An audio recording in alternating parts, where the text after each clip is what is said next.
No one ever described me as strong. As a child, I was the girl who caught every illness, the one who spent more days surrounded by tissues than playing outside with friends. But that fragility came with a hidden gift: time.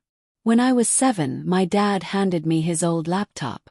My body might have been weak, but my imagination wasn't. I dove into learning design, logos, posters, websites. By the time I graduated high school, I was already freelancing. For the first time, I wasn't the sick girl. I was simply Hannah, the creator. My father ran a construction business with my mom and my brother, Mason. When I designed their first advertisements, things took off quickly. Clients even started requesting my designs. One of them, Walter the electrician, introduced me to something far more life-changing than steady work. His son, Ethan. Kind, funny, attentive, my first love. When he asked me to marry him, I didn't hesitate. After the wedding, I moved in with Ethan's family. At first, his mother, Diana, seemed warm and welcoming. She brought casseroles, smiled often, and told me not to worry about doing too much. That sweetness didn't last.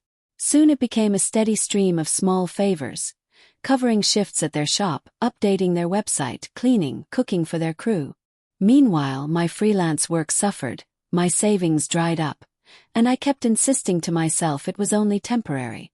Deep down, though, I knew better. The breaking point came after I collapsed with a fever from overwork.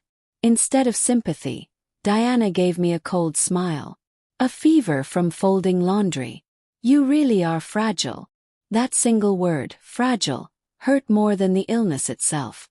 Ethan noticed but didn't defend me. He only asked, "Why don't you just say no?" Because they were his parents. Because I didn't want to be the wife who caused conflict. Then came the moment that shattered everything. Without warning, Diana drove me to my parents' house. Standing on their porch, she said flatly, "We're returning her. She's defective. Can't even make more than $500 a month. Your problem now." I froze, mortified. My father didn't even blink. Calmly he replied, "If we're taking her back, then I'll shut down my company. No more joint projects, no more contracts. You don't need us, right?" For the first time, Diana's smugness slipped. Their business depended heavily on ours. My dad's voice was unshakable. "I don't bluff about my daughter." She left without another word.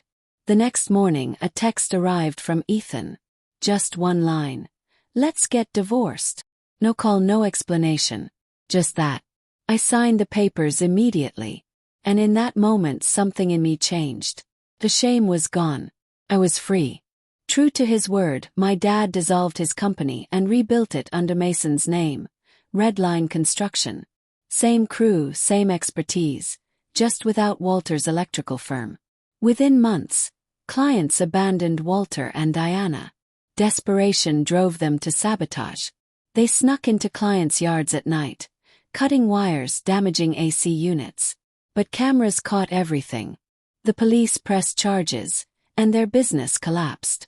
Ethan faded into odd jobs and demolition work. As for me, I rose.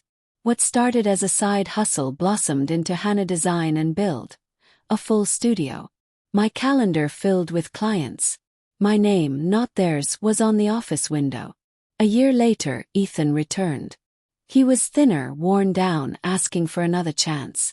I didn't cry, I didn't rage, and I didn't waver. I looked him in the eye and said, "You ended us with a text. That's all I ever was to you. A single sentence. And I don't go back." That was the last time I saw him. Now my life belongs to me. My family is proud. My studio thrives.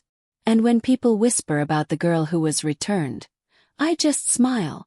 Because what Diana believed was rejection turned out to be liberation.